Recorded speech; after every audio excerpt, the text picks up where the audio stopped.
आज की कहानी है सबसे बड़ा पुण्यात्मा। काशी प्राचीन समय से प्रसिद्ध है। संस्कृत विद्या का वह पुराना केंद्र है। उसे भगवान विश्वनाथ की नगरी या विश्वनाथपुरी भी कहा जाता है। विश्वनाथ जी का वहाँ बहुत प्राचीन मंदिर है। एक दिन विश्वनाथ जी के पुजारी ने स्वप्न में देखा कि भगवान विश्वनाथ उससे मंदिर में विद्वानों तथा धर्मात्मा लोगों की सभा बुलाने को कह रहे हैं। पुजारी ने दूसरे दिन सवेरे ही सारे नगर में इसकी घोषणा करवा दी। काशी के सभी विद्वान, साधु और दूसरे पुण्यात्मा दानी लोग भी गंगा जी में स्नान करके मंदिर में आए।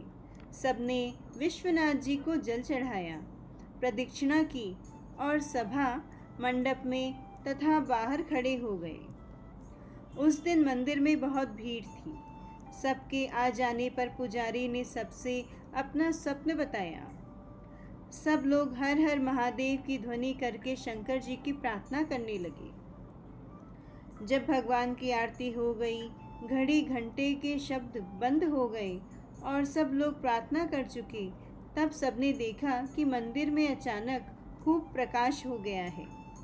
भगवान विश्वनाथ की मूर्ति के पास एक सोने का पत्र पड़ा था, जिस पर बड़े बड़े रत्न जड़े हुए थे। उस रत्नों की चमक से ही मंदिर में प्रकाश हो रहा था। पुजारी ने वह रत्न जटित स्वर्ण पत्र उठा लिया। उस पर हीरों के अक्षरों में लिखा था, सबसे बड़े दयालु और पुण्यात्मा के लिए यह विश्वनाथ की उपहार है। पुजारी बड़े त्याग और सच्चे भगवत भक्त थे। उन्होंने वह पत्र उठाकर सबको दिखाया। वे बोले, प्रत्येक सोमवार को यहाँ विद्वानों की सभा होगी। जो सबसे बड़ा पुण्यात्मा और दयालु अपने को सिद्ध कर देगा, उसे यह स्वर्ण पत्र दिया जाएगा। देश में चारों ओर यह समाचार फैल गया। दूर दूर से तपस्वी, त्यागी, व्रत करने वाले, दान करने वाले लोग काशी आने लगे। एक ब्राह्मण ने कई महीने लगातार चंद्रायण व्रत किया था। वे उस स्वर्ण पत्र को लेकर आए, लेकिन जब स्वर्ण पत्र उन्हें दिया गया, उनके हाथ में जाते ही वह मिट्टी का हो गया। उसकी ज्योति नष्ट हो गई। लज्जित होकर उन्होंने स्वर्ण पत्र लौटा दिया। पुजारी के हाथ में जाते ही वह फिर से सोने का हो गया और उसके रत्न चमकने लगे। एक बाबूजी ने बहुत से विद्यालय बनाए थे। कई स्थानों पर सेवाश्रम चलाते थे। दान करते करते उन्होंने अपना लगभग सारा धन खर्च कर दिया था। बहुत सी संस्थाओं को वे सदा दान देते थे। अखबारों में उनका नाम छपता था। वे भी स्वर्ण पत्र लेने आए, किंतु उनके हाथ में जाकर भी वह मिट्टी का हो गया। पुजारी ने उनसे कहा, आप पद, मान या यश के लोभ से दान करते जान पड़ते हैं। नाम की इच्छा से होने वाला दान सच्चा दान नहीं होता। इसी प्रकार बहुत से लोग आए, किंतु कोई भी स्वर्ण पत्र नहीं पा सका। सबके हाथों में पहुंचकर वह मिट्टी का हो जाता था।